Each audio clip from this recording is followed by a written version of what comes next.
21 से 23 वचन तक हम पढ़ेंगे।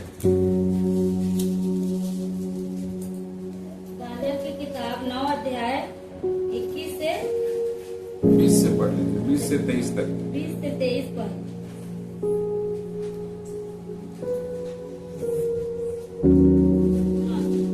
इस प्रकार मैं प्रार्थना करता और अपने इजरायली जाति भाइयों के पाप का अंगीकार करता हुआ अपने परमेश्वर यहोवा के सम्मुख उसके पवित्र पर्वत के लिए गिड़गिड़ाकर विनती करता ही था। तब वह पुरुष जिब्राइल, जिसे मैंने उस समय देखा जब मुझे पहले दर्शन हुआ था, उसने वेग से उड़ने की आज्ञा पाकर सांझ के अन्य बलि के समय मुझको छू लिया और मुझे समझाकर मेरे साथ बातें करने लगा। उसने मुझसे कहा, हे दानियल, मैं तुझे बुद्धि और प्रवीणता देने को अभी निकल आया हूँ। जब तू गिड़गिड़ाकर विनती करने लगा तब ही इसकी आज्ञा निकली, इसीलिए मैं तुझे बताने आया हूँ, क्योंकि तू अति प्रिय ठहरा है। इसीलिए उस विषय को समझ ले और दर्शन की बात का अर्थ जान ले। हालेलुया। तो यहाँ पर हम देखते हैं कि दानियल एक दिन वो प्रार्थना कर रहा था। 20 वचन में लिखा है कि मैं प्रार्थनाएं कर रहा था और अपने लोगों की, इजराइल के लोगों की गुनाहों को मैं परमेश्वर से माफी मांग रहा था। और 21 वचन में दानियल कहता है कि जब मैं प्रार्थना में ही था तो जिब्राइल नाम का एक स्वर्गदूत आया मेरे दर्शन में, और वो मुझसे कहने लगा कि मैं तुझे समझ देने के लिए आया हूँ। जैसे तूने प्रार्थना किया, 23 वचन में लिखा है, परमेश्वर ने अपने राज्य से, अपने स्वर्ग से तेरे लिए उत्तर को भेजा। हालेलुया। स्वर्गदूत जिब्राइल स्वर्गदूत जो है वो दानियल का प्रार्थना का उत्तर को वो ले करके आया और उसने दानियल को उत्तर दिया। उसके बाद 10 अध्याय भी आप अगर जाके घर में पढ़ेंगे, वहां पर वो अपना उत्तर जो है, पर जो स्वर्गदूत है उससे क्या क्या बातें करने लगा, वो किस तरह दर्शन में चला गया और स्वर्गदूत की आवाज वो सुनने लगा, स्वर्गदूत उससे क्या क्या कह रहा था, वो सारी बातें 10 अध्याय का जो है 12 वचन में लिखा है। 12 वचन को पढ़िए। फिर उसने मुझसे कहा, हे दानियल, मत डर, क्योंकि पहले ही दिन को जब तूने समझने बूझने के लिए मन लगाया और अपने परमेश्वर के सामने अपने को दीन किया, उसी दिन तेरे वचन सुने गए और मैं तेरे वचनों के कारण आ गया। कौन कह रहा है? जिब्राइल स्वर्गदूत कह रहा है कि मैं तेरी प्रार्थनाओं के कारण मैं आया हूँ तेरी प्रार्थना को उत्तर देने के लिए। और हम लोग अभी बीते दिन से क्या सीख रहे थे? स्वर्गदूतों के बारे में। स्वर्गदूत लोग क्या करते हैं? हमारा प्रार्थनाओं का उत्तर लेकर आते हैं। परमेश्वर हमारे बीच में उनका काम रहता है, उनका योगदान रहता है, हमारे लिए उत्तर लाना, हमारे लिए सुरक्षा लाना, हमारे लिए रास्ता बनाना, उपाय करना। ये सारे कामों में परमेश्वर जो भी कलीसिया के साथ उसका लेन देन जो भी होता है परमेश्वर का, आपके साथ परमेश्वर का जो भी काम होता है वो स्वर्गदूतों के जरिए से वो करता है। वो अपने आत्मा के द्वारा भी आपके जीवन में कार्य करता है और उसके स्वर्गदूतों के द्वारा भी वो आपके जीवन में कार्य करता है। कुछ काम है जो उसके आत्मा के द्वारा वो आपके जीवन में काम करता है। जैसे वो आपसे बात करता है आपके हृदय में, उसके आत्मा के द्वारा वो आपको निरुत्तर करता है उसके आत्मा के द्वारा आपके जीवन में। लेकिन कुछ काम होता है जो उसके स्वर्गदूतों को वो भेजता है आपके जीवन में, आपको कहीं जगह से निकालने के लिए, आपको छुड़ाने के लिए, आपके प्रार्थना को उत्तर आप तक ला कर देने के लिए। हालेलुया। और बाइबल ऐसे ढेरों उदाहरण से भरे हैं जहाँ पर हम देखते हैं कि स्वर्गदूत लोग जो है वो लोग आए। पिछले दिन भी हम सुन रहे थे कि पतरस जब कोठरी में था, बंदी गृह में था, कलीसिया प्रार्थना की, परमेश्वर ने उस प्रार्थना को उत्तर भेजा। कैसे उत्तर भेजा? स्वर्गदूत आया और उसे रिहा करके निकाल लाया। और प्रेरितों के काम में भी हम वही देखते हैं 5 अध्याय में प्रेरितों का काम 5 अध्याय 19 और 20 वचन को पढ़ेंगे। प्रेरितों का काम 5 अध्याय 19 और 20 वचन। परंतु रात को प्रभु के एक स्वर्गदूत ने 17 से एक बार पढ़ लीजिए। 17 हाँ 17 से तब 20 महायाजक और उसके सब साथी जो सदुकियों के पंथ के थे दाह से भर उठे और प्रेरितों को पकड़कर बंदी गृह में बंद कर दिया। परंतु रात को प्रभु के एक स्वर्गदूत ने बंदी गृह के द्वार खोलकर उसे बाहर लाकर कहा, जाओ मंदिर में खड़े होकर इस जीवन की सब बातें लोगों को सुनाओ। वे यह सुनकर भोर होते ही मंदिर में जाकर उपदेश देने लगे। तब महायाजक और उसके साथियों ने आकर महासभा को और इस्राएलियों के सब पुरनियों को इकट्ठे किया और बंदी गृह में कहला भेजा कि उन्हें लाए। 23 तक पढ़ लीजिए। परंतु प्यादों ने वहां पहुंचकर उन्हें बंदी गृह में न पाया और लौटकर संदेश दिया, हमने बंदी गृह को बड़ी चौकसी से बंद किया हुआ और पहरे वालों को बाहर द्वारों पर खड़े हुए पाया, परंतु जब खोला तो भीतर कोई न मिला। एक बार पतरस और उसके साथी लोग जो प्रेरित लोग थे वो लोग सेवा कर रहे थे, सुसमाचार सुना रहे थे और उनके जो अननिया और सफीरा जो मर गए कलीसिया में, उसके बाद से कलीसिया के ऊपर एक अलग तरह का सामर्थ था, एक अलग प्रकार का अनुग्रह था। जब हम प्रेरितों की किताब पढ़ते हैं हम ये बात सीखते हैं कि आत्मिक दुनिया में भी जैसे संसार में लोग प्रमोशन पाते हैं, वैसे ही आत्मिक दुनिया में भी हमारा प्रमोशन होता है। हालेलुया। कोई व्यक्ति आज प्रभु में आया और कल के दिन या फिर आज कौन सा वार है? शुक्रवार वो प्रभु में आया और सोमवार को एक सामर्थ्य व्यक्ति बनकर निकल गया, ऐसा नहीं होता है। प्रमोशन होता है। प्रमोशन कैसे होता है? आप लोग कभी नौकरी करने वालों को देखिए, उनका प्रमोशन कैसे होता है? उसका परफॉर्मेंस को देखकर, उसका काम देखकर, उसका परफॉर्मेंस देखकर। परमेश्वर भी आत्मिक दुनिया में आपको प्रमोट करता है, उठाता है। हालेलुया। क्या देखकर? आपका काम देखकर। जब आप लोगों को सुसमाचार सुना रहे, एक भी व्यक्ति आपका बात नहीं सुन रहा है, फिर आप क्या करेंगे? आपका काम देखता है स्वर्ग। आपको प्रमोशन देने से पहले वो आपका काम देखता है। परमेश्वर के बड़े बड़े सेवकों को उनका गवाही है। रेनॉल्ड बंके जिनको परमेश्वर ने अफ्रीका देश दिखाया, यीशु के लहू में उसको 3 रातें दर्शन आई। परमेश्वर अफ्रीका देश को धो रहा अपने लहू से, उसको 3 रातें दर्शन आई। वो नया जवान लड़का था, बाइबल ट्रेनिंग करके आया था सेवा करने के लिए, और परमेश्वर ने उसे गांव दिखाया अफ्रीका में, लेसोटो करके, और वो सीधा बैग पकड़ा और जोश में पूरा परमेश्वर मुझे दिखा रहा है दर्शन, अब तो पूरा आगे बाएं करूंगा जाके बोल के वो चला गया।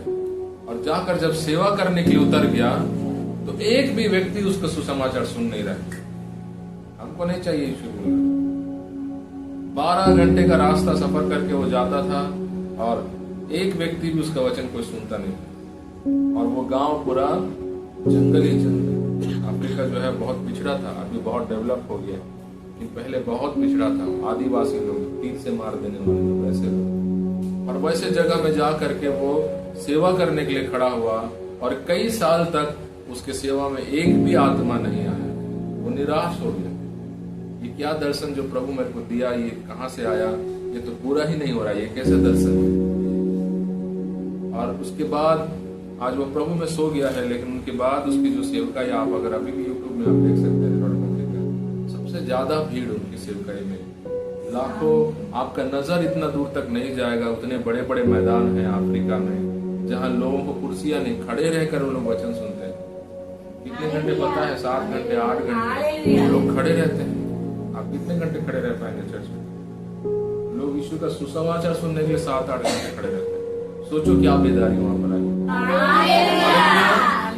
और वहां पर मैदान में एक आग का कुंड बनाया गया है, जिसमें जो भी व्यक्ति प्रभु को अपनाता है, विश्वास करता है, वो सब अपना जो है दागे वागे वो सब उसमें डाल देता है चीजें। और अफ्रीका में बहुत लोग जादू टोना को ज्यादा मानते हैं, जैसे गांव में बाबा भाई गांव को बहुत मानते हैं, हर चीज में फुकवाने चले जाते हैं, वैसे उधर भी जो है जादू टोना बहुत चलता है। बीमारी को डॉक्टर नहीं बल्कि जादू टोना वालों के पास लोग जाते हैं ठीक करवाने के लिए। तो डॉक्टर का दिया हुआ उसको विच डॉक्टर बोलते हैं, माने जादू टोना वाला। तो उसका दिया हुआ जो भी होता है धागा होगा, प्रभु को अपनाते ही वो लोग उस कुंड में डाल देते हैं उसको जलने के लिए। तो इस तरह से जो है वहां पर सेवकाई हुई बहुत सालों तक। और आज अफ्रीका लगभग जो है 50, 60, 70% से ज्यादा वहाँ मसीह लोग हैं। इतना बड़ा वहाँ पर बेदारी आया। लेकिन जब शुरुआत हुआ कोई लोग वहां पर नहीं थे, लोग मना करते थे कि हम प्रभु को ग्रहण नहीं करेंगे। ध्यान देते। तो कलीसिया में ये हम शुरू से देखते आ रहे हैं, प्रेरितों का काम। पहला कलीसिया, हमारा जो कलीसिया का जो जन्म हुआ पहली बार, प्रभु ने ये बात अपने वचन में भी दिखाया कि कैसे प्रेरित लोग जो है वो सामर्थ से सामर्थ में गए। पहला कलीसिया कैसे महिमा से महिमा में गया, ये हम देखते हैं। लेकिन कई लोगों को वो दिखता नहीं है जब वचन पढ़ते हैं। प्रभु जब हमारा आंख खोलता है तो वो चीजें हमको दिखने लगती है कि परमेश्वर प्रमोशन देने वाला परमेश्वर। हालेलुया। अपने पड़ोसी को बोलिए, परमेश्वर प्रमोशन देने वाला परमेश्वर। अब पूछिए, आपको प्रमोशन चाहिए कि नहीं? हालेलुया। तो प्रमोशन चाहने के लिए, पाने के लिए क्या करना पड़ेगा? ईमानदार रहना पड़ेगा। हालेलुया। हर समय बारिश में भी ड्यूटी पहुंचना पड़ेगा, गर्मी में भी ड्यूटी पहुंचना पड़ेगा, तबीयत खराब है दवाई खा के भी ड्यूटी में जाना पड़ता है।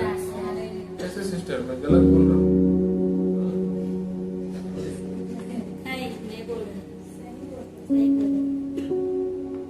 नौकरी करने वाले बैठे हैं यहाँ पे, पूछिए उनको।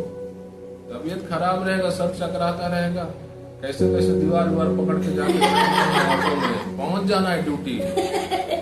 ये ईमानदारी जो हम संसार के लिए दिखा रहे हैं, प्रभु के लिए कितना दिखा रहे हैं? कैसे आ रही है? तबीयत खराब रहने से स्कूल छोड़ देता है जाना, कैसे करते जाते हो ना दवाई वही खा के।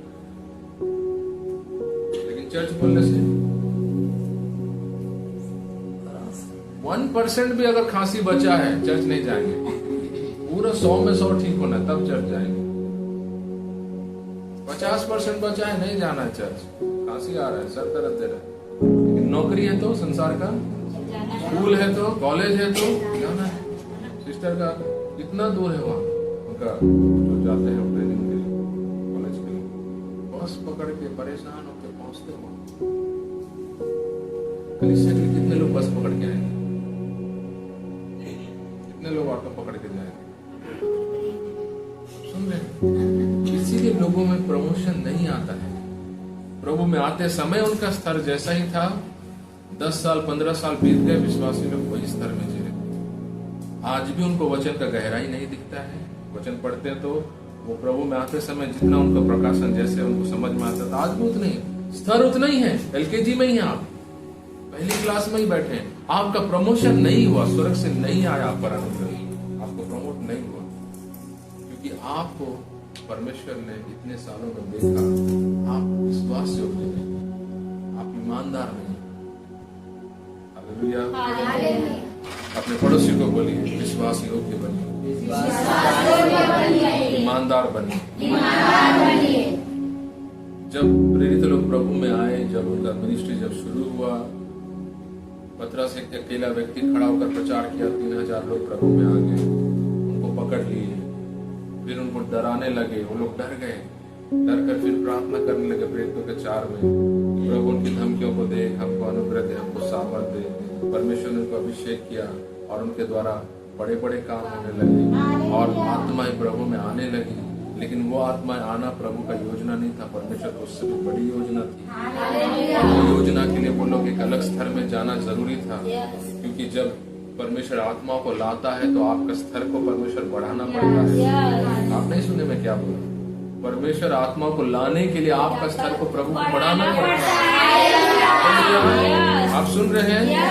वो एक कीला से दीवार को नहीं गिरा सकता, वो आपको कीला से डायनामाइट उसको बनाना पड़ता है, वहां प्रमोट करना पड़ता है परमेश्वर। हालेलुया। और कई विश्वासी लोग उस प्रमोशन के रास्ते पे हैं, उनका प्रमोशन हो रहा है धीरे धीरे। और कई लोग कहाँ बैठे हैं? आप स्कूल में देखते हैं कई बच्चे लोग फेल होकर उसी क्लास में रहते हैं, 3 बार फेल हो गए, उसी क्लास में बैठे हैं और सारे बच्चे आगे बढ़े। और उनके बच्चे लोग जो आते हैं पढ़ने के लिए उस क्लास में, उस बच्चे के साथ पढ़ने के लिए, वो लोग उस उम्र में छोटे होते हैं और वो बड़ा होता है और वो बैठकर देखता रहता है, सारे बच्चे उसको देखते रहते हैं। कलीसिया में भी ऐसे ही हालत है। पुराने विश्वासी बैठे हैं, नए विश्वासी आकर उनकी बराबरी में बैठ गए, वो उनको बोल रहे हैं ऐसा करना चाहिए वैसा करना चाहिए। वो लोग के अंदर अकल नहीं है, समझ नहीं है। इतने साल में उनको कहाँ पहुंच जाना था, लेकिन उनके पीछे आने वाले लोग उनकी बराबरी में आके बैठे। आपको समझ में आया? तो प्रमोशन नहीं हुआ, फेल होकर एक ही क्लास में बैठे, ईमानदार नहीं, संगति में आने बोलने से नहीं, ईमानदार नहीं, संगति में, कलीसिया में ईमानदार नहीं, घर में प्रार्थना में ईमानदार नहीं, वचन में ईमानदार नहीं, समर्पित जीवन, पवित्र जीवन जीने में ईमानदार नहीं, हट से झूठ बोलेंगे, क्या हो गया, कोई मतलब नहीं, कौन देखता है, किसी को भी गाली बक देंगे, क्या होता है। हमेशा एक लापरवाही का, एक बेपरवाह जीवन मसीहों का, इसीलिए परमेश्वर उनको प्रमोट नहीं करता। आपको समझ में आ रहा है मैं क्या बोल रहा हूँ? आपका व्यक्तिगत जीवन, आपका कलीसिया का जीवन, हर क्षेत्र में आपको ईमानदार रहना है प्रभु। परमेश्वर ने जो जो जिम्मेदारी आप लोगों के ऊपर रखा है, संगति के प्रति, आपका व्यक्तिगत प्रभु के रिश्ते में, हर क्षेत्र में आपको ईमानदार रहना है, तभी वो प्रमोशन आता है आपके जीवन पर। प्रभु आपको उठाता है, आपको बढ़ाता है। हालेलुया। अपने पड़ोसी को पूछो, क्या आप हर क्षेत्र में ईमानदार हैं? कई लोग चर्च में बहुत ईमानदार हैं, हर मीटिंग में आके पहुंच जाएंगे, घर में प्रार्थना जीवन मरा हुआ है, घर में बाइबल पढ़ते हैं। आज कई लोग बैठे हैं जिनका घर में आज बिना प्रार्थना किया है।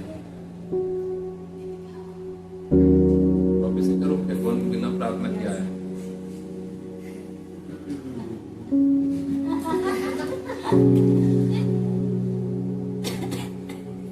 प्रॉफिट लोग कैसे प्रोफेसी करने से कौन प्रार्थना करके नहीं आएगा, है कि नहीं? कई लोग हैं जो आज बिना बाइबल पढ़े, 2 दिन से उनको बाइबल नहीं पढ़ा, ईमानदारी नहीं है उनके जीवन में। और आप सोचते हैं प्रभु आपको बढ़ाए, कैसे बढ़ाए? कलीसिया में जब प्रभु की हवा चलती है, जब पवित्र आत्मा कार्य करता है, वो देखता है कौन लोग सत्ता भर ईमानदारी से प्रभु में रहे हैं, उन्हीं को वो एक नया तेल से मिलता है, एक नया अभिषेक देता है। हालेलुया। यीशु मसीह ने कहा, नया तेल जो होता है पुराने मस्कों में कभी नहीं भरा जाता। क्या है उसका मतलब? क्या है उसका मतलब? परमेश्वर का जो स्पर्श होता है, अभिषेक होता है, वो हर दिन हम पर नया रीति से आता है। एक नया अभिषेक परमेश्वर हमको डेली देता है। हर बार जब हम आराधना में आते हैं, हर बार जब हम वचन प्रचार करते हैं, हर बार जब हम प्रार्थना में बैठते हैं, प्रभु हर विश्वासी को एक नया अभिषेक देता है। आज जो आप यहाँ बैठे, जो अभिषेक परमेश्वर आपको दिया, जो मसा आपको किया, ये मसा कल तक नहीं रहेगा। आप यहाँ से जाने के बाद जब घर में प्रार्थना के समय बिताएंगे, उस समय प्रभु आपको ये मसा आप पर नहीं, एक नया मसा फिर से आपको। जितने बार आप खुदा के साथ समय बिताते हैं, संगति में आते हैं, वचन के साथ बैठते हैं, प्रभु आपको एक नया मसा देता है, एक नया अभिषेक देता है। हर दिन वो एक नया मसा आपको देता है। हालेलुया। आज का अभिषेक कल नहीं रहेगा, कल आपको एक नया अभिषेक आएगा। और नया जो अभिषेक होता है वो पुराने मस्कों पर नहीं डाला जाता, यानी पुराने जीवन पर नहीं डाला जाता। जो जीवन हर दिन नया होता है उसके ऊपर मसा भी नया होता है। हालेलुया। जो जीवन रह गया है वही 5 साल पुराना जीवन में, उस पर कभी नया मसा नहीं आता है। मैं आपको एक अच्छा चाबी दे दी, लिख लीजिए इन सब चीजों। आप जैसे जैसे नया बनते हैं जाएंगे, आपके ऊपर मसा भी नया बनते जाएगा। आज आप बूढ़ा को रगड़ रहे हैं, प्रभु आपको आज मस्सा दिया है, लेकिन कल को जो नया मस्सा वो देने जा रहा है उसके लिए बुढ़ापू को आपको छोड़ना पड़ेगा। आज आप एक ढीला ढाला जीवन जी रहे हैं, प्रभु आपको एक मस्सा दिया हुआ है। हर वो व्यक्ति जो प्रभु में आता है, विश्वास करता है, वो मस्सा पाता ही है। हमारा प्रभु में जन्म के साथ ही हमारा ऊपर अभिषेक शुरू हो जाता है आना, लेकिन हमारे ऊपर निर्भर करता है कि वो अभिषेक बढ़ेगा या वही अभिषेक हमारे ऊपर रहेगा। आपको नहीं समझ में आया मैं क्या बोला? पहला दिन जब आप प्रभु में आए, आपके ऊपर एक मसा था, एक अभिषेक था। वो अभिषेक ही आपको प्रभु से प्रेम करने के लिए आपको सहायता किया। यीशु मसीह को ग्रहण करने के लिए वो मस्सा ही आपको सहायता किया। चर्च जाने के लिए वो मस्सा ही आपको सहायता किया। और आप पहला दिन जब प्रभु में आए, आपको मालूम नहीं था कि बुढ़ापू नहीं रगड़ना चाहिए। आपको नहीं पता था कि गाली बकना पाप है। प्रभु ने आपके अज्ञानता में अपनी दया दिखाकर आपको एक मस्सा दिया पहले दिन में। लेकिन जैसे उसने आपसे वचन से बात किया, आपको सिखाया कि ये चीजें उसको पसंद नहीं, उन चीजों को सुनने के बाद आप जब घर गए या फिर अगला दिन, क्या आपने उस चीज को फेंका या उसी चीज में आप कंटिन्यू जी रहे? जब आप कंटिन्यू 1 महीना 2 महीना आप उस चीज को जानने के बाद भी, प्रभु आपसे बात करने के बाद भी आप उसी जीवन में चल रहे हैं, आप वही पाप को पकड़ के रखे हैं, वही कमजोरी को, वही ढीलापन को आप लेकर चल रहे हैं, फिर वो मस्सा आप पर नया नहीं आता है। आप आते हैं कलीसिया में, दूसरे लोगों पर वो मस्सा आता है, आप पर नहीं आता है, क्योंकि आप अपने आप को नया नहीं किए। आपको समझ में आया? लेकिन जब आप घर में जाकर पश्चाताप करते हैं और बोलते हैं, प्रभु आज से ये झूठ बोलना मैं फेंकता हूं, आज से मैं चर्च जाने के लिए जो अस्कटा रहा हूं उसको मैं फेंकता हूं आदत। आप क्या हो रहे हैं? नया हो रहे हैं। आप जब नया होके आते हैं कलीसिया में, प्रभु बोलते हैं नया अभिषेक दो उसको, पुराने मस्कों में नया तेल नहीं भरा जाता। और ये बात कब कहा आपको पता है? जब लोगों ने उसको आकर पूछा, तुम्हारे चेले उपवास क्यों नहीं करते? तब उसने ये बात कहा। क्यों कहा उसने उस बात को उस समय? क्योंकि उपवास लोगों के जीवन को नया बनाता है। हालेलुया। पुराने नियम में फरीसी शास्त्री लोग पढ़ करके उनके दिमाग में ये बात भर गया था, उपवास का मतलब होता है हड़ताल। जो भी समस्या है परमेश्वर के सामने हड़ताल करो, तुरंत आपका हड़ताल का मांगों को पूर्ण करेगा। और उनके लिए एक नियम बन गया था, हर महीने उपवास रहना, हर सप्ताह उपवास रहना, एक कल्चर बन गया। तो उपवास यहूदियों में एक कल्चर है, एक रीति है वो। और उस रीति को जब वो लोग फॉलो कर रहे थे, तो वो लोग बहुत कट्टरवाद है, यहूदी लोग, शास्त्री लोग, फरीसी लोग। वो लोग देखते थे कि यीशु मसीह के चेले लोग कभी उपवास नहीं कर रहे, जब पाए खा रहे हैं हर दिन भोजन। चूंकि घर में यीशु गया चेलों के साथ, वो दिया उसको पेज खाने के लिए। वहां से गया बाबा के घर में, बाबा बना दिया उसके लिए देसी मुर्गा। वहां से गया सोनवानी सिस्टर के घर में, सोनवानी सिस्टर बना दी मछली। हर दिन वो जा रहा है कहीं ना कहीं, चेले भी उसके साथ जा रहे हैं, हर दिन ये लोग फीस्ट मना रहे हैं, हर दिन इनका क्या हो रहा है? भोजी हो रहा है। फरीसी शास्त्री देख रहे हैं, हम लोग तो सप्ताह में उपवास रहते हैं, लोग एक दिन उपवास नहीं दिख रहा, हर दिन खा रहे हैं घर घर। ये कैसा ये लोग यहोवा के लोग हैं, ये कैसे यहूदी लोग हैं? इनको कोई कल्चर ही नहीं है इनके अंदर। इसलिए वो लोग आके पूछने लगे यीशु मसीह से, तेरे चेले क्यों उपवास नहीं करते? यीशु मसीह ने क्या कहा? दूल्हा जब तक है बाराती उपवास कैसे करेगा? हालेलुया। कोई बारात में जाकर उपवास नहीं रहता है, वो खाता पीता है पूरा एकदम। हालेलुया। तो वो बोला एक दिन आ रहा है जब दूल्हा चला जाएगा, दूल्हा उठा लिया जाएगा, और उस समय उपवास करेंगे। क्यों ये बात उसने कहा? क्योंकि अभी उनको जो मसा चाहिए, जो अभिषेक चाहिए, जो वचन, जो प्रकाशन चाहिए, वो मैं उनको दे दे रहा हूँ उनके पास में रह के। लेकिन जब मैं चला जाऊंगा, वो लोग तरसेंगे, अब हमको कौन सिखाएगा वचन, अब हमको कौन अभिषेक देगा बीमारों पर हाथ रखने के लिए?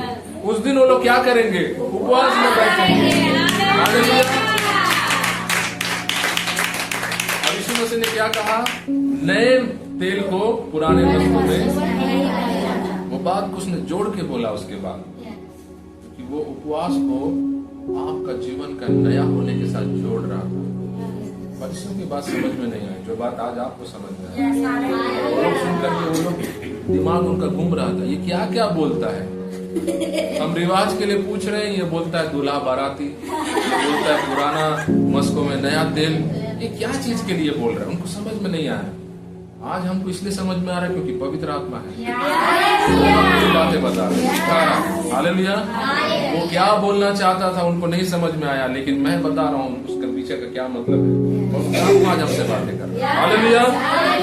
तो आपको समझ में आया, आप जैसे नया होंगे आपके परमसा भी नया होगा।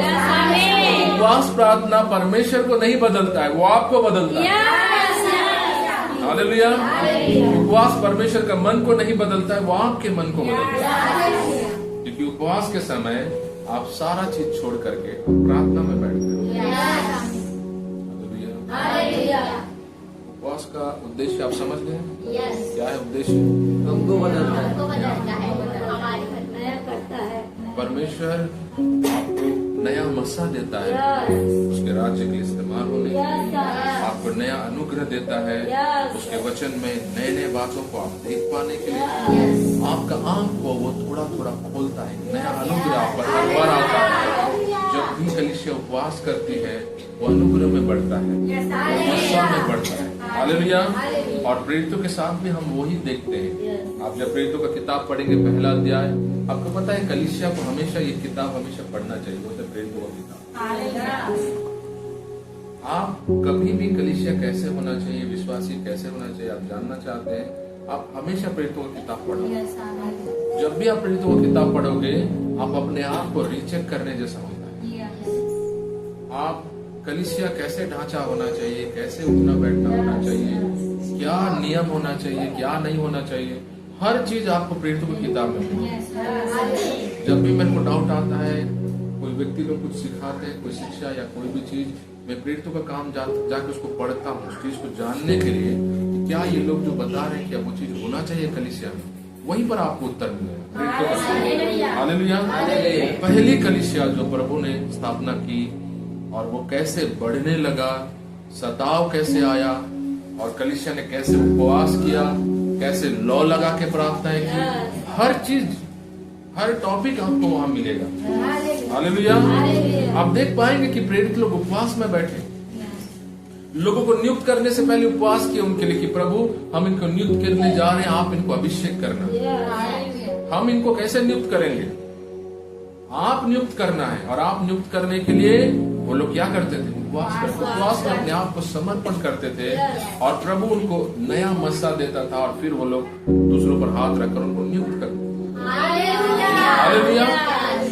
तो जो कलीसिया थी, जो प्रेरितों की जो झुंड थी, वो अनुग्रह में बढ़ने लगा, वो सामर्थ्य में बढ़ने लगा। वो कैसे बढ़ने लगा? धीरे धीरे प्रार्थना में, उपवास में लोग बढ़ने लगे और ईमानदार रहे। किस चीज में ईमानदार रहे? हर दिन वो लोग प्रार्थना करते थे, संगति करते थे, और घर घर ये चीज में वो लोग हर दिन ईमानदार रहे। स्वर्ग से परमेश्वर को हर दिन देखता था, वो लोग ईमानदार हैं। हालेलुया। ये बात फिर से बोलूंगा,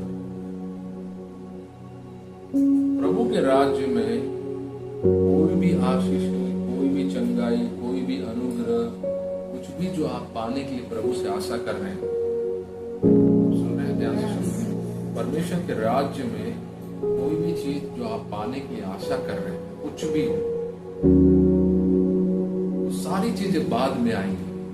पहले आता है आपका ईमानदारी। क्या आता है?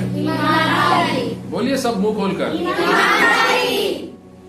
अगर आप ईमानदार नहीं, आप भूल जाओ,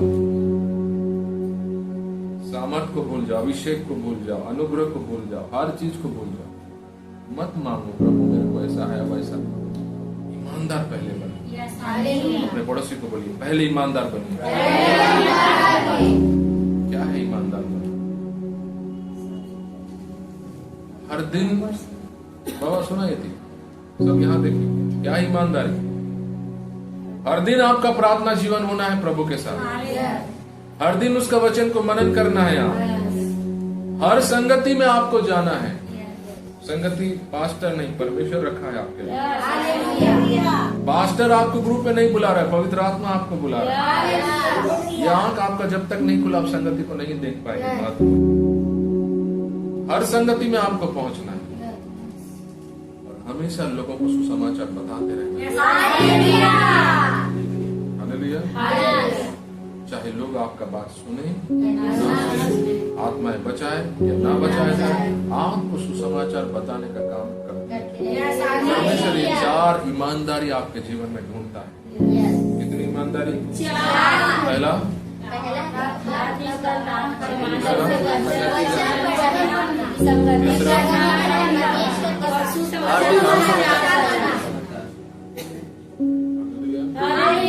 बाबा कंफ्यूज हो गए, कंफ्यूज हो गए करते, समझ में आई से?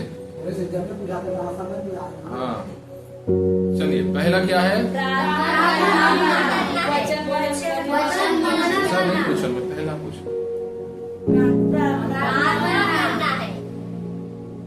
पहला ईमानदारी क्या होता है? प्रार्थना करना। अपने घर प्रार्थना जीवन, ठीक है। हर दिन प्रार्थना का जीवन आपका होना है। ये कितना पहला विषय है। दूसरा क्या है? डेली वचन पढ़ना। बोल लाजू के पापा कहाँ हो गए? हाँ, दूसरा क्या है?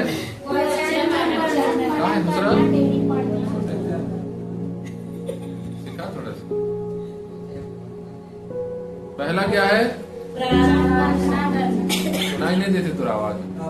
हाँ, दूसरा? तीसरा? सब जन बोला थे टिका पर चुपचाप काबर नहीं कहा था। मैं काबर तुम्हारा बोलवा बोलबे तो तुम्हारा याद रही, नहीं तो खाली आया हो खाली जाओ ही करेंगे। और फिर घर में गला दवाई से दान, फिर बिस्तर में बैठे डोकरी हा, फिर बाथरूम करा बैठे कोई हा, यही सब दिखत रही। फिर पहला क्या है? दूसरा मनन करना। तीसरा कलीसिया में संडे भी आना है, शुक्रवार को भी आना है, हर प्रार्थना मीटिंग में आना है, उपवास प्रार्थना में, सब में, ठीक है। तीसरा है संगति करना। चौथा क्या है? हर दिन एक न एक व्यक्ति को यीशु के बारे में बताओ, ईमानदार बने रहो। हालेलुया। ये परमेश्वर आपसे ईमानदारी चाहता है। अगर आप ईमानदार नहीं है ये चीज में, अगर आप ईमानदार नहीं है, आप एक सेहतमंद जीवन नहीं जी पाएंगे। क्या नहीं जी पाएंगे? पवित्र आत्मा का स्पर्श आप कभी महसूस नहीं कर पाएंगे।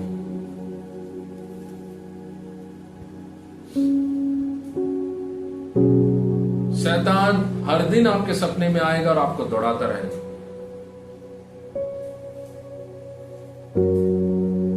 एक बात मैं आपको बता रहा हूं, आत्मिक दुनिया में आपका स्तर क्या है वो आप सपनों में देखते हैं हमेशा। आत्मिक दुनिया में आप कौन सा स्तर में है? दुष्ट आत्मा ने बोला पतरस को हम जाते हैं, पौलुस को जानते हैं, यीशु को जानते हैं, तुम लोग कौन नहीं जानते। अंधकार की दुनिया में आपका क्या स्थान है वो कई बार सपनों में दिखता है। क्या बोला? हमारा जो स्तर है वो आत्मिक दुनिया में दुष्ट आत्माएं अंधकार की दुनिया आपको कैसे देखती है? अंधकार की दुनिया दुष्ट आत्माएं आपको कैसे देखती है वो चीज कई बार आपको सपनों में दिखता है। मैं जब प्रभु में आया शुरुआत में ना, विश्वास में, ये अभी इतने सालों के बाद ये चीज को मैं सीखा। शुरुआत में जब मैं प्रभु में आया, प्रभु ने मुझे चंगा किया, छुटकारा दिया।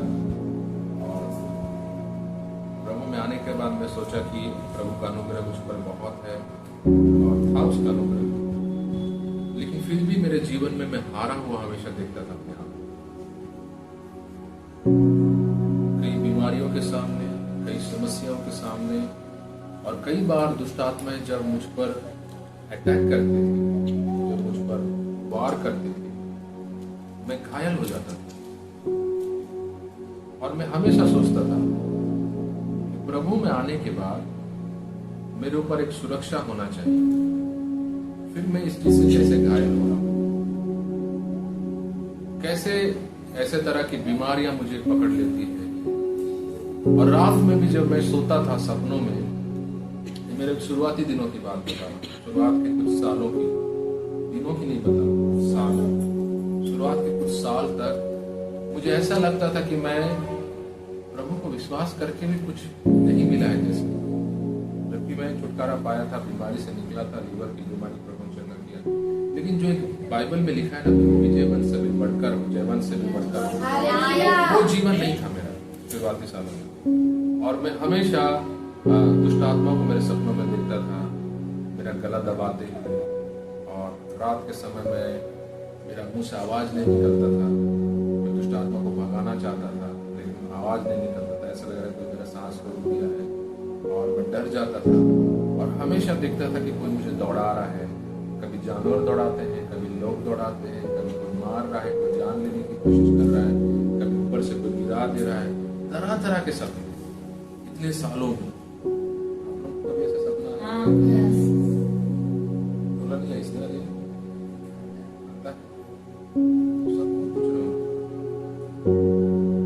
तो ये सारी चीजें जब होती थी, अचानक से मेरा तबीयत बहुत खराब हो जाता था। और मैं सोचता था मेरा तबीयत ऐसे क्यों खराब हो गया अचानक से। और मेरे को समझ में नहीं आया कि प्रभु में आने के बाद जो अलौकिक दुनिया जो रखा है परमेश्वर हमारे लिए, जो राज्य करने का जो दुनिया है, जो प्रभुता करने का जो दुनिया है, वो एक स्तर है। और हम प्रभु में आते ही वो स्तर में नहीं चले जाते। प्रभु में आते ही हमारा प्रमोशन होता है उस मेरे को पहले लगा प्रभु में मैं विश्वास में आते ही मैं ऊपर में चला जाऊंगा, लेकिन ऐसा नहीं। अभी भी बहुत लोग ऐसे सोच रहे हैं। आप सोच रहे हैं, लेकिन आपको ये बात नहीं पता। आप अभी भी ये बात सोच रहे हैं, प्रभु में आते ही मैं शैतानों को गिरा दूंगा, गढ़ों को तोड़ दूंगा, रायगढ़ को बदल दूंगा। आप सोचते मैं आज 5 घंटा 6 घंटा प्रार्थना करूंगा ना, तो एकदम बड़ा सामर्थ मेरे पे आएगा। 1 महीना में प्रार्थना किया तो बहुत बड़ा सामर्थ है। ऐसा नहीं होता है, ऐसा फटाफट नहीं होता है, प्रमोशन होता है। हालेलुया। तो मैं कलीसिया में जाता था और कई बार ऐसे विश्वासियों की गवाहियों को सुनता था जो एक अद्भुत गवाही देते थे। और मैं सोचता था मैं भी ऐसे समस्या से गुजरा, लेकिन मेरा ऐसा अद्भुत गवाही नहीं बन पाई। ऐसे कैसे? उस समय मेरा उतना समझ भी नहीं था कि जो चीज आज मैं समझ रहा हूँ, उस समय मेरे को भी नहीं पता था। बाइबल पढ़ता था, सब कुछ प्रार्थनाएं करता था, हर रोज प्रार्थना करता था, हर रोज बाइबल पढ़ता था। लेकिन वो प्रार्थना करना ऐसे ही प्रार्थना करना है जो आप दुनिया में दूसरे कलीसिया में विश्वासियों को देखते हैं, प्रभु को खोजना, उसकी हुजूरी के बारे में, ये सब कुछ नहीं जो आज आप लोग को पता है। आप लोग प्रभु में आकर कितने साल हो गए? किसी को 5 साल, किसी को 10 साल। आप लोग बहुत जल्दी सीख गए, बहुत लेट से सीखा। आपके प्रभु में आने में जितना टाइम में आप जो चीजों को सीख गए, उतने टाइम में तो मैं एकदम बुढ़वा था, कुछ नहीं पता था आप लोग जीवन के बारे में। तो आप लोग धन्य है, मेरे से भी ज्यादा धन्य। हालेलुया। तो आपको एक लंबा सफर तय करना पड़ता। जैसे आर्यनों की उम्र में मैं प्रभु को पाया, कई साल बीत गए उन चीजों को जानने में, प्रकाशन होने में। और एक हारा हुआ जीवन, हमेशा बीमारी में चले जाना, हमेशा कुछ ना कुछ मेरे साथ घटना घट जाना, समस्याओं में गिर जाना, रात को डरावने सपने आना, समस्या समस्या समस्या, हर क्षेत्र में समस्या। और ये बात मेरे को समझ में नहीं आया उस समय, कोई मुझे ये बात नहीं सिखाया। ये स्तर होता है, प्रमोशन होता है। आप जब प्रमोट होते हैं, ऊपर जब पहुंचते हैं, तब आप वो प्रभुता को देख पाते हैं। हालेलुया। इसलिए बाइबल में लिखा है, जब तक एक वारिस वो बच्चा रहता है, वो सारी चीजों का अधिकारी होते हुए भी वो गुलाम बन के रहता है। आपको समझ आ गया? परमेश्वर आपके लिए बहुत सारा महिमा रखा है, बहुत सारा सामर्थ्य आपके लिए रखा है। आत्मिक दुनिया के बड़े बड़े स्थल आपका इंतजार कर रहे हैं। लेकिन अगर आप बच्चे हैं आत्मिक दुनिया में, आपके अंदर अभी भी आत्मिक रीति से बचपना है, आपका अभी तक आंख नहीं खुला है चीजों को समझने का, जो चीजें कलीसिया में आपको सिखाई जाती है, वो बातें आप सीखने के लिए आपके अंदर इंटरेस्ट नहीं है, इसका मतलब आप बच्चे ही बने रहेंगे। और जब तक आप बच्चे बने रहेंगे, आप हमेशा गुलामी का जीवन जिएंगे। आपके सपनों में हमेशा आपको भगाया जाएगा, आपके घर में हमेशा बीमारियां दस्तक देगी, आपका जीवन हमेशा हारा हुआ दिखेगा। आप लोगों पर हाथ रखेंगे, वे चंगे नहीं होंगे। आप अपने लिए महीनों से गिड़गिड़ाते रोते रहेंगे, लेकिन आपकी परिस्थितियां नहीं बदलती रहेगी, क्योंकि आप बच्चे हैं। और आपके सामने जो अंधकार की दुनिया खड़ी है, वो बहुत ही ताकतवर है। करोड़ों अनगिनत दुष्ट आत्माएं, स्वर्गदूत लोग जो है वो आपके खिलाफ में खड़े हैं, अंधकार के दूत लोग। और आप एक बच्चा है, और आप उनके सामने कैसे लड़ेंगे, कैसे खड़े होंगे? अंधकार की दुनिया में आपको लोग पहचानना है, अंधकार की दुनिया आपसे डरना है, आपका प्रमोशन होना है। आप जब एटीएम मशीन निकालने के लिए जाते हैं, एक उदाहरण है, कहानी की तरफ मैं आपको बता रहा हूं, समझिए। आप एक व्यक्ति को मिले, होम गार्ड, देखें कभी एटीएम के पास एक गार्ड होता है, क्या वो पुलिस वाला है? क्या वो इंस्पेक्टर है? एक गार्ड है साधारण। वो आपको एक दिन चमकाने लगा, आप क्या करोगे? आप उसको उल्टा चमकाओगे। देखो ना, उल्टा आप उसको एक लगा भी दोगे। आप जानते हो पुलिस नहीं है। सुन रहे हैं आप ध्यान से? एक दिन क्या हुआ, कुछ साल बीत गए, आपका कुछ मार्केट में किसी से पंगा हो गया, कोई गार्ड आपके पास आया, आपको पकड़ा।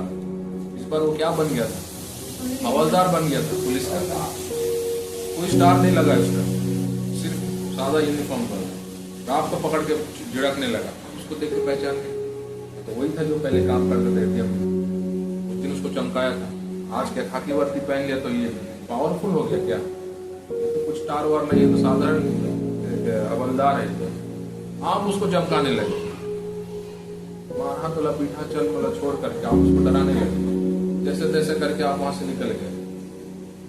फिर कुछ साल बाद कुछ एक समस्या आया, और फिर वही व्यक्ति आकर आपको पकड़ा। इस बार उसके ऊपर एक स्टार था। अब क्या होगा?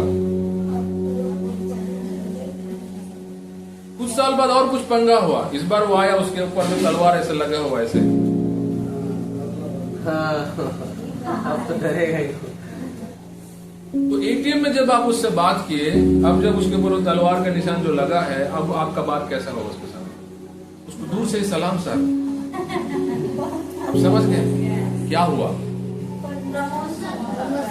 जब प्रमोशन होता है, तो जो विरोधी होता है उसका बर्ताव आपके प्रति बदलता है। आगे समझना, प्रभु में आते ही नहीं होता है, प्रमोशन पाना है, आपका रैंक बढ़ना है। अपना पड़ोसी को बोला, आप कौन सा रैंक में?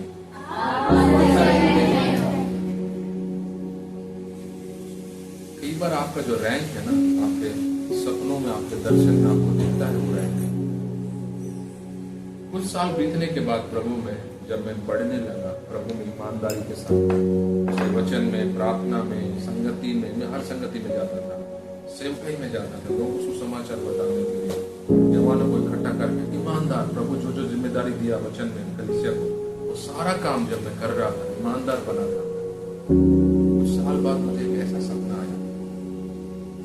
उस सपने में मैंने एक बहुत बड़ा सांप देखा, बहुत बड़ा, एक घर से भी बड़ा। और उस सांप को मैंने मार दिया। फिर कुछ महीनों बाद मेरे को एक और सपना आया। आप तो कन खजूरा जानते हैं कैसे रहता है? मैंने एक टनल में उसको देखा। टनल एक गुफा जैसा था, उसमें मैं भी खड़ा था। गुफा बहुत बड़ा था और वो जो कन खजूरा था वो ये घर से भी बहुत बड़ा था। सोचो आपका हालत क्या होगा। और मैंने अपने आप को सपने में हमेशा देखते हुए पाया। मैं सपने के बाद में उठ के मैं खुद आश्चर्य होता था, इतना बड़ा सांप को मैं हिम्मत कैसे किया मारने की। पहली बात मरा वो आश्चर्य तो बात की बात है।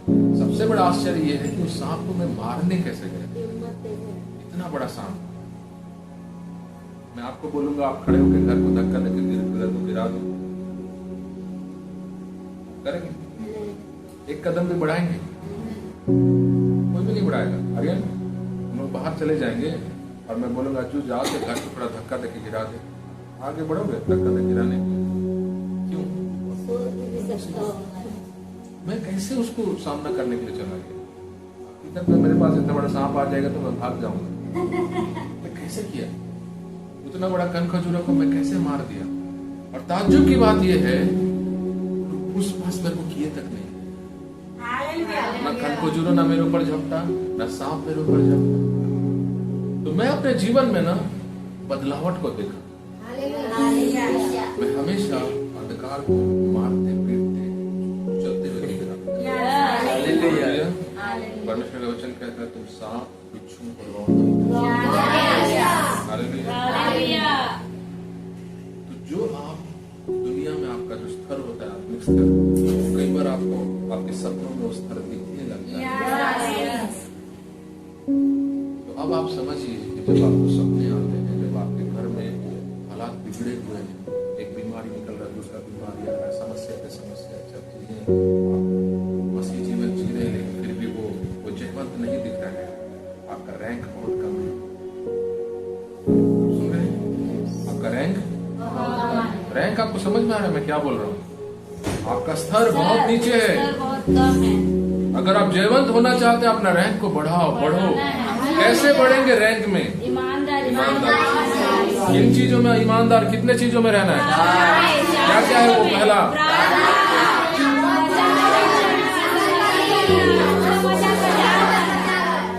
तुम वैसे नहीं रहो, नहीं बोल पाते तुम। मैं आपको दे रहा हूँ ना वो बहुत ही बहुमूल्य है, हीरो के समान, मोतियों के समान। अगर आप प्रभु के दास सुन रहा था, बहुत ही अच्छा प्रचार कर रहे थे। वो बोले जब एक प्रचारक गलत चीज प्रचार करता है, गलत शिक्षा जब प्रचार करता है ना, तो वो जवाबदारी हो जाता है परमेश्वर के सामने। क्या हो जाता है? जवाबदारी। परमेश्वर उसको दंड देगा अगर वो गलत चीज सिखाता है। वो परमेश्वर के सामने उसका लेखा हो जाता है उसका, अगर वो गलत सिखाता है। इसलिए बाइबल में लिखा है तुम में से हर कोई जो है शिक्षक ना बने, बड़ा लिखा देना। आपको लगता है पास्टर का सेवा वचन सिखाने का सेवा बड़ा आसान काम है? खेल नहीं। परमेश्वर के वचन में लिखा है जो इसमें कुछ जोड़ेगा उसके जीवन में क्लेश जोड़ दिए जाएंगे। जो इसमें नहीं है उस चीज को जो निकाल के फेंक देगा, जो लिखा है उसका नाम जीवन की किताब से निकाल देगा। इसको प्रचार करना मृत्यु के साथ खेलने जैसा है। आपका जीवन को जोखिम में डालने जैसा है। बहुत चौकसी रखना पड़ता है। हाँ, दुनिया में कई पास्टर है वो ऐसे प्रचार करते हैं क्योंकि उनको लगता है ये बहुत हल्का चीज है, कुछ भी बोल दे, कुछ भी सिखा दे। जीवन और मृत्यु की काम है। हम लोग सब परमेश्वर के राज्य में चले जाएंगे और मैं हट जाऊंगा, ऐसे हो सकता है? अगर मैं इससे खिलवाड़ करूंगा, इसको गलत रीति से आपको सिखाऊं, जो प्रचारक गलत शिक्षा देता है वो जवाबदारी बन जाता है परमेश्वर से बड़ा लेखा लेता है।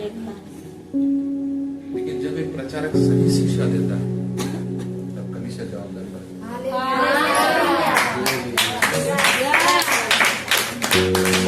मैंने आपको सिखाया, अब आप देखा जितना जाने उतना का लेखा देना पड़ेगा। यस जानने के बावजूद यस वो प्रकाशन जो बाकी विश्वासियों तक नहीं पहुंच रहा है दूसरे कलीसिया में, प्रभु वो मोती हीरे जब आप तक दे रहा है, आप पर बड़ा लिखा आएगा, बड़ा दंड आएगा।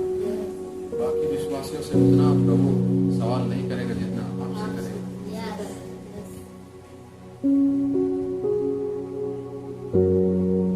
आपके घर में जब बच्चे होते हैं, 3-4 बच्चे, जैसे यश चिल्ड्रन में 2 बच्चे हैं, बाकी और सोनू, ये दोनों गलती है।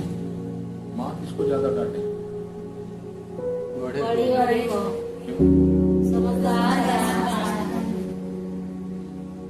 जिसको ज्यादा ज्ञान दिया गया उससे ज्यादा लेखा मांगा जाता है। जिसको ज्यादा समझदारी दिया गया उसको ज्यादा लेखा मांगा जाता है। जो कम पाया उसको नहीं मांगा जाता। नहीं मांगा जाता। यस आप इस कलीसिया में बैठ करके आप तुमने पाँव पे कुल्हाड़ी मार लिया, एक तरह से बोले तो अब बहुत बड़ा लेखा का आप भागीदारी बन जाए। ऐसी बातें जो दुनिया में मिलती नहीं है, प्रभु अनुग्रह से हमें वो बात यहाँ प्रकाश करता है। और वो चीजों को सीखने के बाद भी यदि हम दूसरे विश्वासियों के समान जिएंगे, हमारे पर बड़ा दंड आएगा, बड़ा लेखा आएगा। वो विश्वासी प्रभु के राज्य में चले जाएंगे, प्रभु न्याय के दिन उन्हें क्षमा कर देगा, क्योंकि वो बातें उनको सिखाई नहीं गई जो आपको सिखाई गई। समझे? न्याय में न्याय होगा, न्याय के दिन न्याय होगा। जिसको जैसा दिया गया उसको वैसे ही सवाल किया जाएगा। आपको जैसे दिया गया आपको वैसे ही सवाल होगा, इसलिए खिलवाड़ मत कीजिए। प्रभु का वचन को जो आप सुनते हैं उसको गंभीरता से लीजिए और उस पर चलने का प्रयास कीजिए। हालेलुया। तो प्रमोशन की बात मैं कर रहा था। प्रमोशन कैसे आता है? ईमानदारी से आता है, विश्वास योग्यता से आता है। तो अगर आप चाहते हैं कि आपका जो परिस्थिति है वो बदले, आपका जो समस्या है वो निकले और आप शत्रु को कुचलने वाले बने, तो आपका प्रमोशन होना बहुत जरूरी है। आपका रैंक बढ़ना जरूरी है। हालेलुया। एलिया जो था उसका रैंक बहुत ऊपर था। उसका ऐसा रैंक था कि उसने प्रार्थना किया, आसमान से आग बरस गया। वो एक रैंक है आत्मिक दुनिया में, वो एक स्तर है आत्मिक दुनिया का।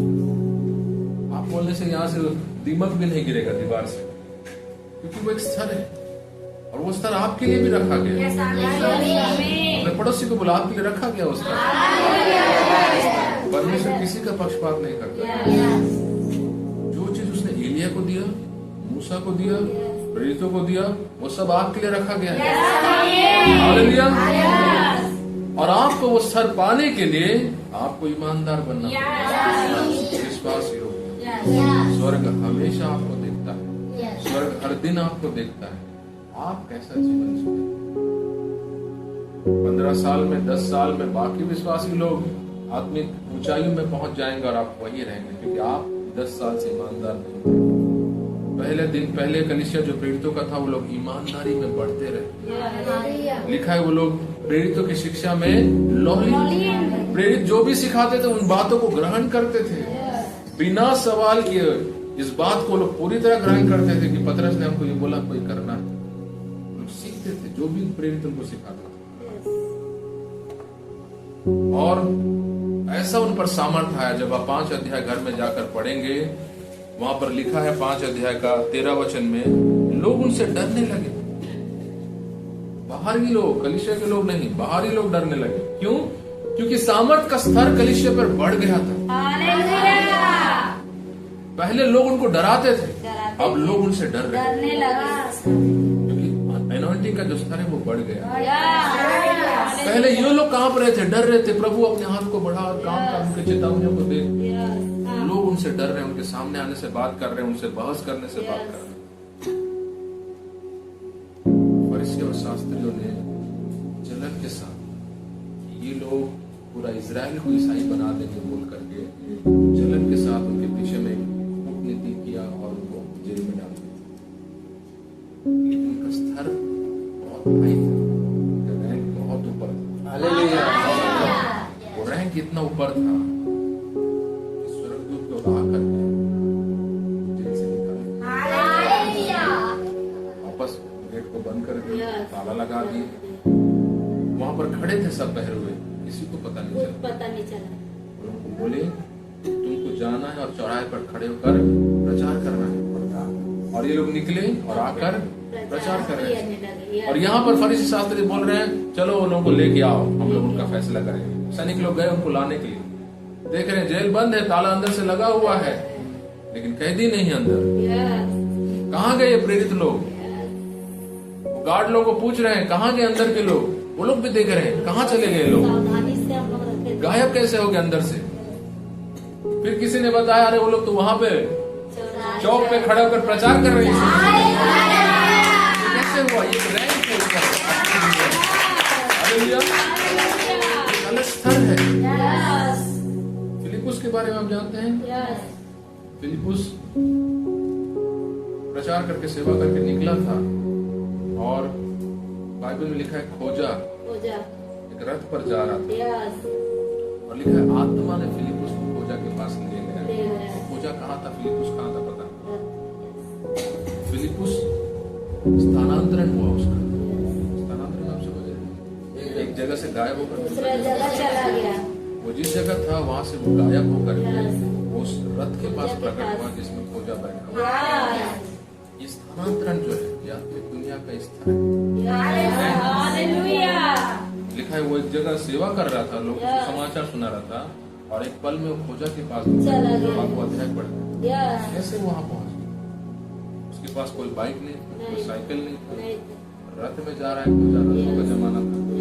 यहाँ से वो शहर में वो नगर में कैसे एक पल ये होता है जब प्रभु दुनिया में बेदारी लाता है ना, जब परमेश्वर काम करता है। ऐसे काम दुनिया में होते हैं जो आप सोचे नहीं। लोग स्थानांतरण होते हैं, जेल बंद रहते हैं, वहां से लोग गायब हो जाते। अजूजा स्ट्रीट रिवाइवल में लोग कटे हुए उंगली के साथ आते थे और नया उंगलियां आ जाती। जेफरी ब्रदर्स का नाम आप सुने हैं? जॉर्ज जेफरी और उनका एक भाई है, वो भी कुछ जेफरी उनका नाम है। ये दोनों भाई चंगाई का एनॉइंटिंग उनके ऊपर था और इनके मीटिंग्स में जितने भी लोग जाते थे, पांव कटे वाले, आंख से काना, आंख ही नहीं है, हाथ कट गया है, जल गया है, ऐसे लोग जाते थे और नया हाथ निकलता था, नया पांव। ये आश्चर्य है, लोग विश्वास नहीं कर पाए, नया हाथ कैसे निकलेगा? जब परमेश्वर बेदारी लाता है ना दुनिया में, यहाँ को इतने दिन भी बताया बेदारी का एक समय रहता है, आता है बंद होता है फिर आता है फिर बंद होता है। तो जब वो बेदारी का ऋतु था उस समय परमेश्वर ने कलीसिया में ऐसे काम किया। उन लोगों को जो ईमानदार थे परमेश्वर ने उनको उठाया। आप अगर ईमानदार बने रहोगे वो ऋतु जब आएगी आपको परमेश्वर उठाएगा। अगर आप ईमानदार नहीं रहोगे आप खाली देखते रहोगे लॉलीपॉप। अरे वो प्रार्थना करा था इसने होते, वो इसने करा थे, मोड़ धरा कुछ नहीं हो पाते, तो लॉलीपॉप खाते रहे, कुछ नहीं कर पाएंगे।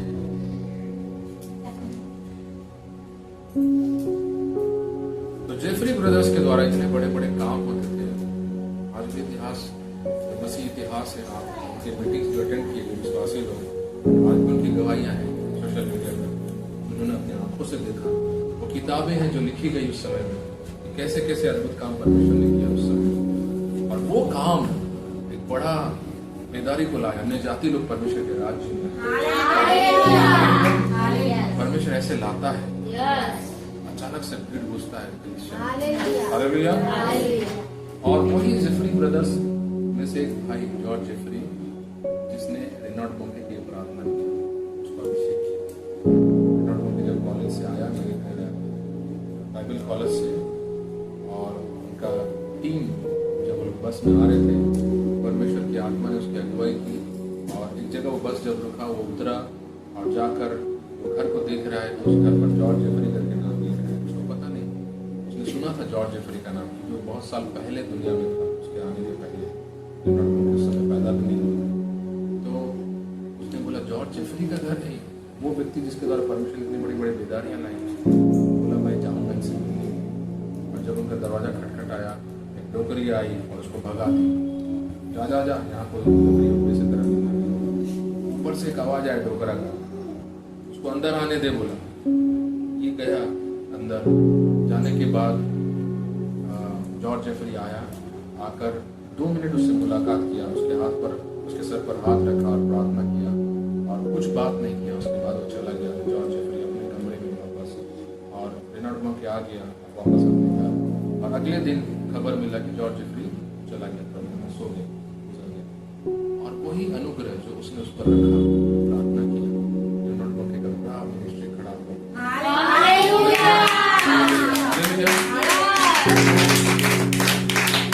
दुनिया में जो है प्रमोशंस आते हैं, चादरें आती है, जैसे एलिया से एलीशा पर आई। हालेलुया। और ये बेदारी के समय ना बहुत कुछ दुनिया में होता है, स्वर्गदूत लोग दिखते हैं, कलीसिया में लोग स्वर्गदूतों से बातें करना शुरू करते हैं, वो आकर आपको योजनाएं बताते हैं क्या करना, परमेश्वर क्या करना चाह रहा है आपके जीवन में। उस समय चमत्कार, चंगाई, ये सब बढ़ जाता है स्तर। आप सोच भी नहीं पाएंगे कि आप जैसा व्यक्ति के द्वारा मुर्दे जिंदा हो जाएंगे। हर चीज आपको चौंकाएगा। जब वो ऋतु आती है बेदारी की, आप चौंकने लगेंगे। अपने पड़ोसी को बोला, आप चौंकने लगेंगे। परमेश्वर का काम आपको चौंका देगा। आप सोचे भी नहीं होंगे मेरे द्वारा ये होगा, हो जाएगा। हालेलुया। एक कहावत है, 100 सुनार की एक लोहार की। वो बेदारी में एक लोहार का वो दिखता है। हालेलुया। कट्टर से कट्टर लोग जो यीशु से नफरत करते हैं, वो लोग सरेंडर हो जाते हैं। हालेलुया। ऐसे बड़े बड़े काम जो आज हम आप सोशल मीडिया में देख रहे हैं, फलाना बाबा आ गया, ये आ गया, वो आ गया, देखो कैसे कैसे बता रहा है, देखो, वो सारी चीजें फेल हो जाती है जब बेदारी आती है। हालेलुया। वो मूसा का लाठी बाकी सांपों को निगल जाता है। वो बेदारी का ऋतु होता है। हालेलुया। परमेश्वर के काम, इस दुनिया के हर एक चमत्कार, हर एक जो जादू है उसको निगल जाता है, वो फेल हो जाता है, छोटा दिखता है उसके सामने। ये बेदारी के समय होता है सब। हालेलुया। और अभी के समय में वो बेदारी आ रहा है। क्योंकि अभी कलीसिया जो है वो सताव, वो तकलीफों से गुजर रहा है, जो कई साल पहले कलीसिया पर वो सताव हुआ, इस तरह खूनें बहाई गई, लोगों को जिंदा मार दिया गया, जला दिया गया, वो चीजें आज हम अपने दुनिया में, अपने समय में देख रहे हैं। इसलिए हम इस बात को यकीन कर रहे हैं कि अब हमारे समय में वो बेदारी आने जा रहा है। हालेलुया। क्योंकि ये सताव, ये प्रलोभ, ये जो समस्या, ये प्रताड़ना जो है, ये संकेत है बेदारी आने का। बारिश होने से पहले मिट्टी का खुशबू आता है, आपको पता चलता है बारिश होने से। हालेलुया। ग्रीष्म ऋतु आने से पहले आप पत्तों को झड़ते हुए देखते हैं। बेदारी आने से पहले सताव आप देखते हैं। हालेलुया। तकलीफें आप देखते हैं। कलीसिया का चलना, उठना, बैठना बहुत मुश्किल हो जाता है, नाक में दम हो जाता है। प्रेरितों को देखो, उनको जेल में बार बार डाल दिया जा रहा था, वो लोग छुप छुप के प्रार्थनाएं कर रहे थे घर में, और उसके बाद उन पर ऐसा सामर्थ आया, लोग उनसे डरने लगे बात करने। अनन्या सफीरा कलीसिया में मरकर खत्म हो गए, नीचे गिरकर। कलीसिया में भी दंड आ गया। खेल मत करो कलीसिया में। जब बेदारी आएगा, आपका बैंड बन जाएगा। चलो नामधारी लोग कलीसिया में, तो पता नहीं पास्टर अनंटिंग में कब क्रोधित में आ जाए और बोल दे, थोड़ा लकवा मार देते, कभी कलीसिया में हो जाए आपको लकवा। पौलुस एक बार गुस्सा में आ गया और बोले, आंख अंधे कर दो, अंधे हो गए लोग। रैंक है आदमी दुनिया में। पास्टर बेनियल ने बोला, मीटिंग कर रहा था और उस मीटिंग में 3 लोग आए, विरोधी लोग थे, और बीच में खड़े होकर वो लोग चिल्ला रहे थे, मीटिंग के बीच में लोग को डिस्टर्ब कर रहे थे। पता नहीं वो लोग क्या बोल रहे थे, ये गलत सिखा रहा है, ये ऐसा है, वैसा है, ये पैसा खाता है, नाना प्रकार का उसको बातें बोल रहे थे।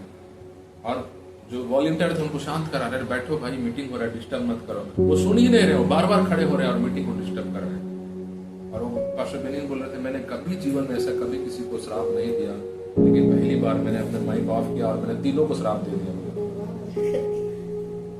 और वो तीनों में से एक आदमी घर छोड़ के कहीं भाग गया, बोलता है तुरंत, और वो लापता हो गया, किसी को मिला नहीं। दूसरा व्यक्ति 2 दिन में उसको कैंसर होकर मर गया। तीसरा व्यक्ति और एक वो भी खत्म हो गया। तीनों के तीनों खत्म हो गए। और परमेश्वर के दास से बता रहे थे कि जब बड़ा अभिषेक आता है जीवनों पर, कलीसिया को नहीं पता होता है, पास्टर को भी नहीं पता होता। आपको प्रभु नाप के नहीं दिखाता, आज पर बड़े अभिषेक आपको पता नहीं होता है।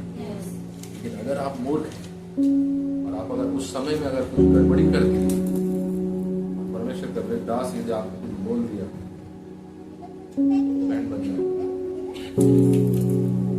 आत्मिक दुनिया में खेल नहीं होता है, कलीसिया में खेल नहीं होता है। डर संसार पर भी आता है और कलीसिया में भी डर आता है। जब प्रभु बेदारी का समय लाता है, जब उसका रैंक परमेश्वर के लोगों का जब बढ़ता है, हालेलुया, हालेलुया। इसलिए जो लोग प्रभु परमेश्वर के जन हैं, जो प्रभु में जीते हैं, खिलाफ में कभी काम मत करो, खिलाफ में कभी योजनाएं मत बनाओ, खिलाफ में कभी गड्ढे मत करो। तो वो रैंक जब कलीसिया पर आया, हम देखते हैं कि स्वर्गदूत लोग आए और उनको बंधा हुआ जेल में से निकालकर बाहर ले आए। हालेलुया। स्वर्गदूत लोग कलीसिया को निकालते हैं जंगलों से, और हम आने वाले दिनों में चीजों को देखने जा रहे हैं। जहाँ पर कोई बेल नहीं मिल रहा होगा, मजिस्ट्रेट उसको दंड की आज्ञा दे दिया, परमेश्वर बोला इसको दंड नहीं मिलेगा, जेल से निकालेगा। उस स्तर आ रहा है कलीसिया को। काफी समय हो गया, बहुत सारा विषय था, लेकिन आज काफी समय हो गया। प्रेरितों का 12 अध्याय है, उसका 23 वचन, ये आखिरी वचन है। प्रेरितों का 12 अध्याय, उसका 23 वचन।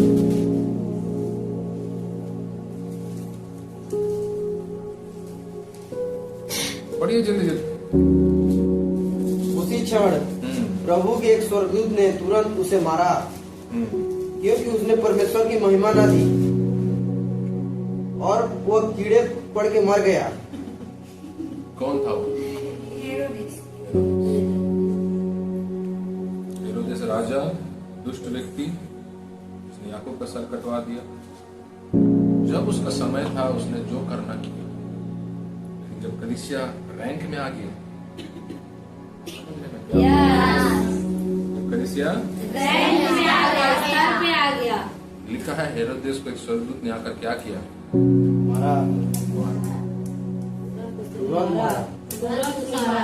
और क्योंकि उसने परमेश्वर को महिमा न दी, और क्या लिखा है और उसके वह बाद? गड्ढे पड़ के मर गया। वो व्यक्ति जिसने याकूब को खत्म किया, उस समय परमेश्वर ने उसको क्यों नहीं मारा? उस समय क्यों उसके ऊपर कीड़े नहीं पड़े?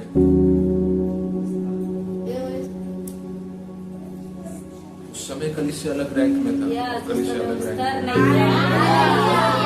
जब आप प्रेरितों के एक अध्याय पलटते हैं, आप एक रैंक को पलट रहे हैं। कलीसिया हर अध्याय में एक रैंक में जा रहा है, ऊपर जा रहा है। आप सुन रहे हैं? अभी जो 12 अध्याय में, उस समय कलीसिया का एक अलग रैंक था। कलीसिया पर सताव भी बढ़ चुकी थी, उनका मिनिस्ट्री बढ़ गया था, वो लोग फैल चुके थे सब तरफ। परमेश्वर का आत्मा बहुत जोर रीति से कार्य कर रहा था। स्वर्गदूत लोग आ रहे थे, प्रेरितों को निकालते थे जेल में से, लोगों को दिखते थे, पौलुस से बातें करते थे, बोलते थे तुझे यहाँ नहीं रहना, तुझे उस गांव में जाना है। एक अलग स्तर में आ चुका था कलीसिया, जहां पर स्वर्गदूतों को देखना, बात करना एक नॉर्मल हो गया था सारी चीजें। और उसी समय में, उसी सीजन में हेरोद ने कुपटान काम किया और स्वर्गदूतों से खत्म कर दिया। उसे कीड़े पड़ गए, सड़ सड़ के मर गए। इसलिए मैं बोल रहा हूँ, जब रैंक बढ़ जाएगा, कलीसिया के अंदर भी डर आ जाएगा, कलीसिया के बाहर भी डर आ जाएगा। हालेलुया। सिस्टर जहाँ काम करने जाती है, उनका साहब उनसे डरना शुरू करेगा। आपके ऊपर रहने वाले लोग आपसे डरना शुरू करेंगे। वो आपको कई बार हो सकते बोलेंगे तो टोना बोलता हो जाती है हमारे सामने, आपके मुंह से जीवन निकलेगा, आपके मुंह से मृत्यु निकलेगा। वो वचन जो लिखा है तुम्हारे जीव के वश में जीवन और मृत्यु है, वो आप देखोगे, देखोगे उस चीज को अपने जीवन में। कब होता है? जब आपका रैंक बढ़ता है। स्वर्गदूत लोग को आप देखते हो, जब रैंक बढ़ता है, बड़े बड़े काम होता है। जब बेदारी का समय आता है, परमेश्वर के लोग रैंक में परमेश्वर को बढ़ाते हैं। हालेलुया। तो जितने भी लोग जो आज प्रभु के साथ ईमानदारी से चल रहे हैं, उनके लिए खुशखबरी है, बेदारी के समय आपका रैंक बढ़ने वाला है। आपका रैंक,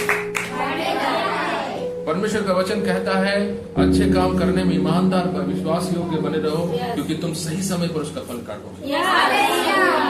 बेदारी के समय आपका फल काटने का समय आएगा। उस दिन आप आनंद मनाओगे कि मैंने प्रभु के लिए वो काम में जाना छोड़ दिया और संगति को समय दिया, ये मेरे लिए सौभाग्य की बात है। हालेलुया।